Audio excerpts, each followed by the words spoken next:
siaran Pro 3 dan RRI Net setiap pukul 7, 13, dan 19 waktu Indonesia Barat. Terima kasih mendengar, Anda masih terus bersama kami Indonesia Siang bersama Bapak.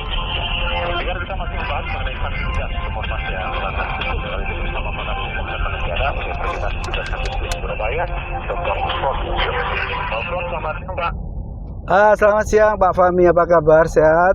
Baik, Pak Ufron, apa kabarnya Pak? Alhamdulillah sehat walafiat. Baik Mas Fahmi. Yang nggak baik kayaknya ormas Pak ya. Siap.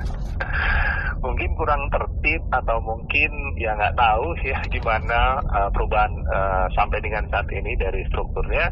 Tapi yang jelas masyarakat sudah sedikit mengeluhkan gitu ya mengenai perkembangan ormas ini yang dugaannya seperti kayak preman gitu Pak. Nah kalau Pak Ufron sendiri melihatnya sebenarnya sampai dengan saat ini untuk peraturan dari hukumnya sendiri Pak untuk ormas ini itu sudah sesuai yang dijalankan oleh si ormas itu Pak, atau mungkin sebenarnya hukumnya udah benar tapi ormasnya aja yang implementasinya kurang benar Pak? Ya, jadi kalau menurut saya ada Undang-Undang Nomor 17 tahun 2013 tentang organisasi kemasyarakatan yang kemudian Undang-Undang 17 2013 diubah Undang-Undang Nomor 16 tahun 2017. Jadi maksud tujuan dibentuk ormas itu sesungguhnya juga untuk kemaslahatan, ketertiban, tujuan kesejahteraan, yang itu bagian dari kebebasan berserikat selain membentuk partai politik.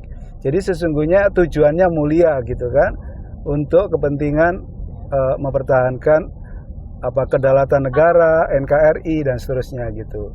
Oleh karena itu, menurut saya bahwa dari sisi tujuan dibentuknya ormas, yaitu adanya kesamaan aspirasi, kehendak, kebutuhan, kepentingan, kegiatan tujuan untuk partisipasi dalam pembangunan nasional berdasar Pancasila dan dasar 45. Dari sisi filosofi historis tujuannya itu untuk kebaikan dalam konteks ikut partisipasi pembangunan nasional. Tapi kalau dalam konteks bagaimana implementasi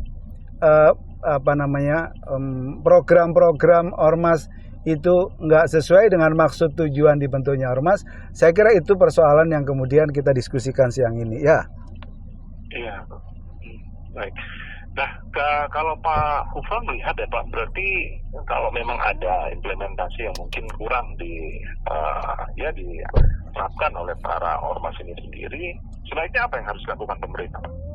Ya, yang pertama bahwa sesungguhnya kalau kita lihat ormas itu kan memiliki sejumlah kewajiban.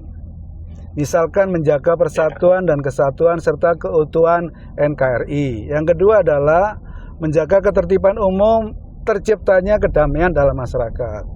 Kemudian memelihara nilai agama, budaya, moral, etika, norma kesusilaan, dan memberikan manfaat untuk masyarakat. Partisipasi dalam mencapai tujuan negara, seperti dalam alinea keempat pembukaan dasar 45. Jadi kalau menurut saya bahwa kalau ada misalkan program atau kegiatan yang tidak sesuai dengan maksud tujuan dibentuk ormas, itu tentu dalam konteks fungsi pemerintah tentu melakukan pembinaan dan pengawasan yang jikalau ternyata itu menyimpang dari maksud tujuan dibentuknya ormas, misalkan pemerintah bisa memberikan sanksi yang disebut sebagai sanksi administratif. Misalkan ada namanya peringatan tertulis, penghentian kegiatan misalkan, termasuk pencabutan surat keterangan terdaftar atau pencabutan status badan hukum. Itu kalau dipandang melanggar maksud tujuan dari ormas gitu. Tetapi kalau sampai pada melakukan tindakan misalkan tindakan kekerasan, mengganggu ketertiban dan ketentraman umum, merusak fasilitas umum misalkan, yaitu aspek pidana ya Pak ya, termasuk misalkan penistaan, penodaan terhadap agama, ya tentu itu adalah sudah masuk pada wilayah pidana, sehingga itu bisa ya masyarakat bisa melaporkan setiap orang yang itu bisa anggota partai maupun pengurus, dilaporkan kepada polisi karena dianggap telah mengganggu ketertiban umum, melakukan tindakan kekerasan misalkan, atau bertindak seolah-olah sebagai aparat penegak hukum. Jadi itu kira-kira itu yang bisa dilakukan oleh pemerintah, Pak Fahmi. Baik. Nah, Pak Ufron melihat sampai dengan saat ini dari mungkin dulu berdirinya ormas-ormas itu, kalau kita lihat dari hukum yang mungkin sudah berjalan sampai dengan saat ini, pemerintah sudah melakukannya dengan baik, Pak?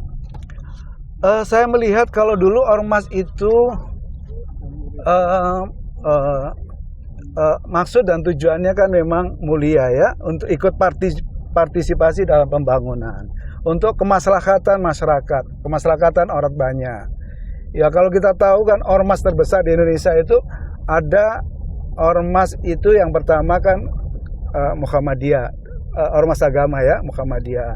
Juga ada NU, Nahdlatul Ulama. Kalau menurut saya kan luar biasa perannya sejak dahulu sebelum kemerdekaan sampai kemerdekaan. Sampai saat ini peran dua organisasi kemasyarakatan ormas NU dan Muhammadiyah perannya kan besar. Artinya bahwa belakangan itu kemudian muncul seolah-olah ormas itu dalam banyak kasus misalkan ada pembakaran mobil polisi, ganggu proyek dan tindakan proyek-proyek strategis nasional, termasuk misalkan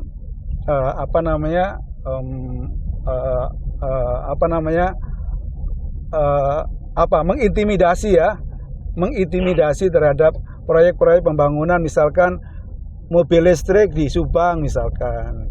Jadi itu antara lain udah keluar dari koridor seharusnya dilakukan oleh ormas begitu.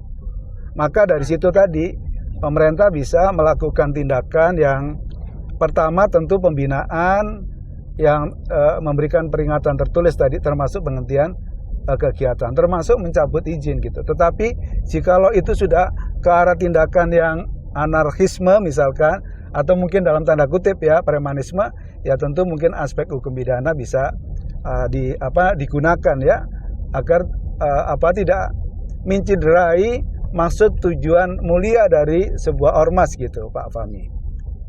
Baik, kalau begitu. Pak Ufron, terima kasih sudah berbagi informasinya. Mudah-mudahan ormas di Indonesia bisa lebih baik lagi ke depannya. Selamat siang, Pak Ufron. Salam sehat selalu.